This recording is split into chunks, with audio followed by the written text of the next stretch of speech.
18 मे रोजी निवडणूक आयोगानं विधान परिषदेच्या 16 रिक्त जागांसाठी आणि चंद्रशेखर बावनकुळे यांच्या राजीनाम्यानं रिक्त झालेल्या एका अशा 17 जागांचा निवडणूक कार्यक्रम जाहीर केलाय।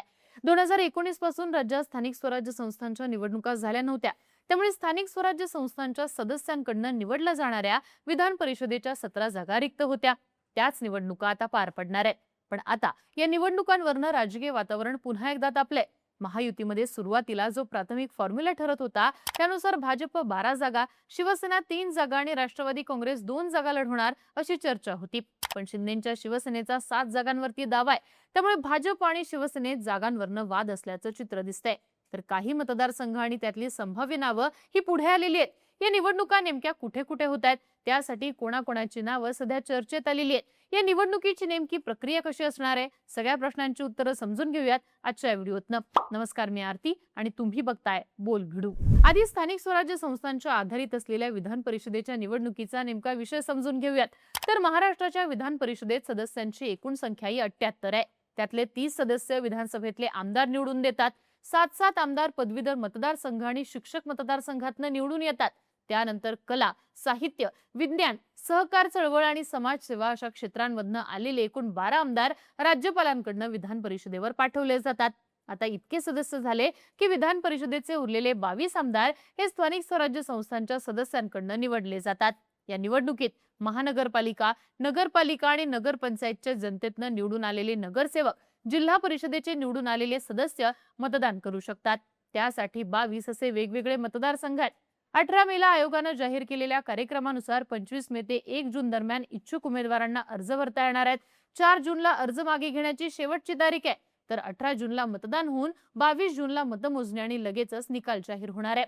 आता या सगळ्या दरम्यान नागपूर जागेची पोटनिवडणूक धरून सोलापूर, अहिल्यानगर, ठाणे, जळगाव, सांगली, सातारा, नांदेड, यवतमाळ, पुणे, भंडारा, गोंदिया, रायगड, रत्नागिरी, सिंधुदुर्ग, नाशिक, वर्धा, चंद्रपूर, गडचिरोली, अमरावती, धाराशिव, लातूर, बीड, परभणी, हिंगोली आणि छत्रपती संभाजीनगर, जालना अशा एकूण 17 जागांसाठी ही निवडणूक होणार आहे। सगळ्यात आधी बोलूयात रायगड, रत्नागिरी, सिंधुदुर्ग या मतदारसंघाबद्दल।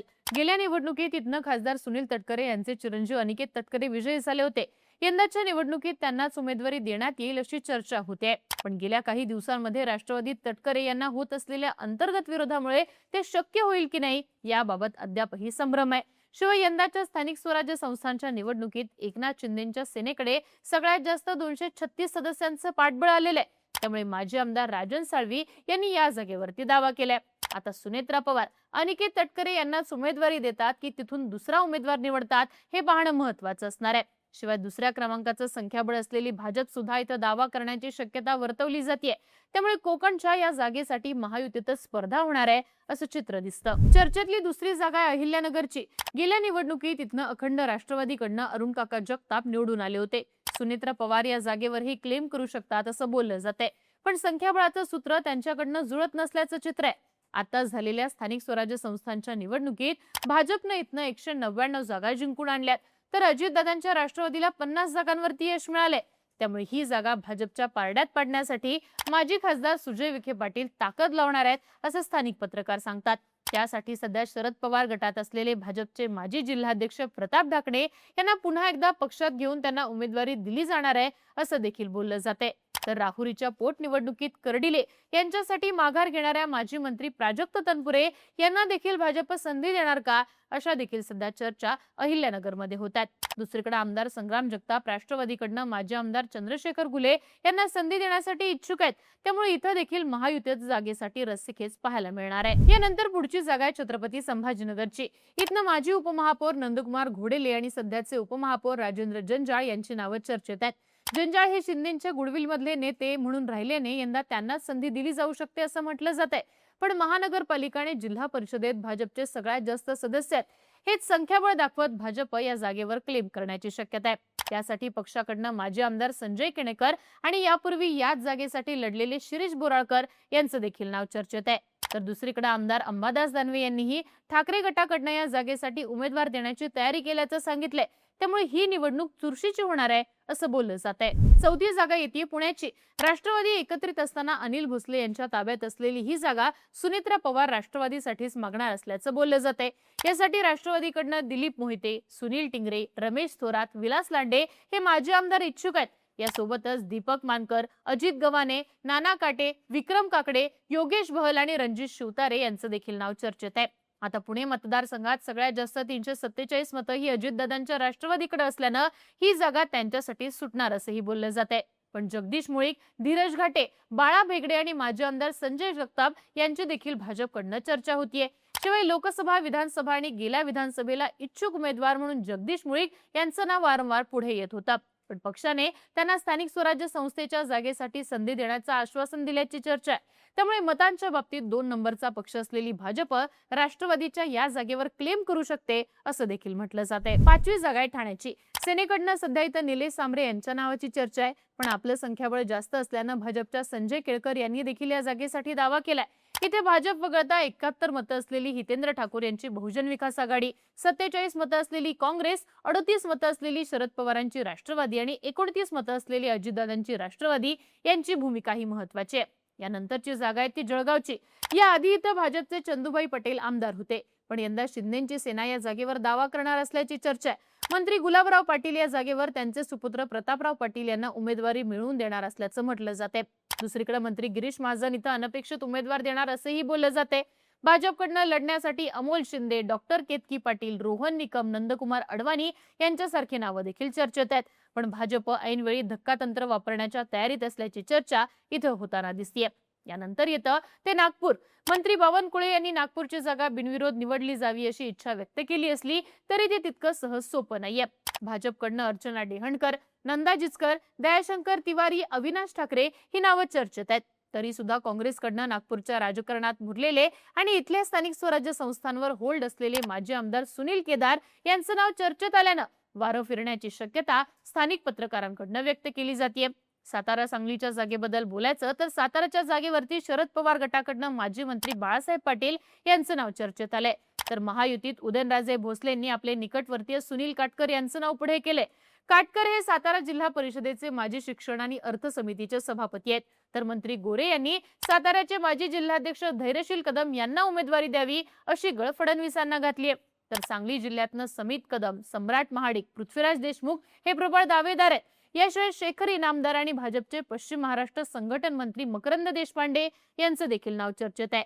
मागच्या निवडणुकीत हा मतदारसंघ काँग्रेसकडे होता, पण आता तशी परिस्थिती नाहीये. त्यात उमेदवार सातारा की सांगली जिल्ह्यातनं द्यायचा यावर पक्षामध्ये खल होणार आहे. तर राष्ट्रवादीचे नेते जयंत पाटलांचा मुलगा प्रतीक पाटील यांच्यासाठी जयंत पाटील इच्छुक असल्याची राजकीय चर्चा आहे. इकडे नाशिकमधनं शिंदेच्या सेनेकडनं माजी आमदार नरेंद्र दराडे, भाजपकडनं गिरीश महाजनांचे निकटवर्तीय गणेश गीते आणि दादा गटाकडनं गोरख गोडके यांचं नाव चर्चेत आहे. एकनाथ शिंदेची शिवसेना या जागेसाठी आग्रही आहे. सोलापूर बद्दल बोलायचं तर प्रशांत परिचारक भाजपकडनं तर सुभाष देशमुखांचा मुलगा रोहन देशमुख यांच्या देखील नावाची चर्चा सोलापुरातनं होतीये. याशिवाय धाराशिव, लातूर, बीड मध्ये गेल्या वेळी बीड जिल्ह्याने सुरेश दसांच्या माध्यमातून नेतृत्व केलं होतं. पण यावेळी ते विधानसभेवर असल्यानं भाजपकडनं माजी आमदार बसवराज पाटील, धाराशिव भाजपचे जिल्हाध्यक्ष दत्ता कुलकर्णी आणि अर्चना पाटील चाकूरकर यांची नावं चर्चेत आहेत. याशिवाय पंकजा मुंडे आणि धनंजय मुंडे यांच्या फेवरमध्ये असलेल्या उमेदवाराला देखील संधी मिळण्याची शक्यता वर्तवली जाते. तर गेल्या वेळी पराभूत झालेले अशोक जगदाळे हे काँग्रेस राष्ट्रवादीच्या पाठिंब्यानं पुन्हा उमेदवारी अर्ज इथनं भरू शकतात असं देखील बोललं जाते. दुसरीकडे अमरावतीत भाजपमध्ये संघर्ष होणार अशा चर्चा आहेत. अमरावतीमध्ये प्रवीण पोटे आणि डॉक्टर नितीन धांडे यांच्यातली स्पर्धा भाजपसाठी अंतर्गत संघर्ष निर्माण करू शकते. यात राणा दाम्पत्याची भूमिका निर्णायक ठरण्याची शक्यता आहे. पोटे हे राणा विरोधक तर धांडे राणा समर्थक मानले जातात. त्यामुळे काँग्रेसच्या विरोधात लढण्यासाठी भाजपला आधी अंतर्गत भांडणं सोडवावी लागणार असं देखील म्हटलं जाते. यशोमती ठाकूरांनी काँग्रेसकडनं कोण उमेदवार असेल हे अजून जाहीर केलेलं नाहीये. यासोबतच नेमकं शिंदेच्या शिवसेनेत आलेल्या बच्चू कडूंची भूमिका काय असणार हे देखील महत्वाचं आहे. नांदेडमधनं भाजपकडनं अमरनाथ राजूरकर यांचं नाव चर्चेत आहे. तर महाविकास आघाडीमध्ये ही जागा ठाकरेंकडे जाऊ शकते. भंडारा गोंदिया मधली जागा महायुतीतनं राष्ट्रवादी अजित पवार गटाकडनं आपल्या वाट्याला मिळवण्याची शक्यता वर्तवण्यात येते. खासदार प्रफुल्ल पटेल यांचे निकटवर्ती राजेंद्र जैन यांच्या नावाची चर्चा आहे. तर दुसरीकडनं महाविकास आघाडीकडनं काँग्रेस ताकद लावणार आहे असं देखील बोललं जाते. गेल्या निवडणुकीत संख्याबळ कमी असताना त्यावेळी भाजपमध्ये असणाऱ्या नाना पटोले यांनी त्यांच्या कौशल्यानं परिणय फुके यांना निवडून आणलेलं. यावेळी ते कौशल्य नाना पटोले काँग्रेससाठी वापरणार असं देखील म्हटलं जातंय. हिंगोली परभणीमधनं गेल्या वेळेला निवडून आलेले शिवसेनेचे विप्लव बाजुरिया यंदा देखील ताकद लावतात. पण अंतर्गत विरोधामुळे आमदार संतोष बांगर यांचे विश्वासू राम कदम यांच्या नावाची इथे चर्चा होतीये. तर महाविकास आघाडीकडनं ठाकरे गटाचे डॉक्टर विवेक नावंदर आणि काँग्रेसच्या सिद्धार्थ हत्तीअंबिरे यांचं नाव इथनं चर्चेत आलंय. वर्धा, चंद्रपूर, गडचिरोली या जागेवर भाजप आणि काँग्रेसमध्ये लढत होणार असल्याच्या चर्चा आहेत, ज्यात भाजपचे किसन नागदिवे आणि काँग्रेसकडनं हेंद्र ब्राह्मणवाडे यांची नावं चर्चेत आहेत. एकंदरीतच विधान परिषदेच्या या 17 जागांसाठी राज्यभरामध्ये पुन्हा एकदा निवडणुकीचं धुमशान पाहायला मिळणार आहे. एकीकडे महायुती 17च्या 17 जागा जिंकणार आहे असा दावा करते, तर दुसरीकडे महाविकास आघाडीमध्ये सध्या उमेदवारांची निश्चिती अजून बाकी आहे आणि महाविकास आघाडी नेमक्या किती जागा लढवणार, किती जिंकून येणार हे पाहणं महत्त्वाचं असणार आहे. तुम्हाला काय वाटतं? विधान परिषदेच्या या 17 जागांच्या निवडणुकीमध्ये राज्यभरात नेमकं काय राजकारण पाहायला मिळेल? कोणाच्या किती जागा निवडून येतील? तुमची मतं आणि प्रतिक्रिया कमेंट बॉक्समध्ये लिहून कळवा आणि बोलबिडूच्या YouTube चॅनलला नक्की सबस्क्राईब करा.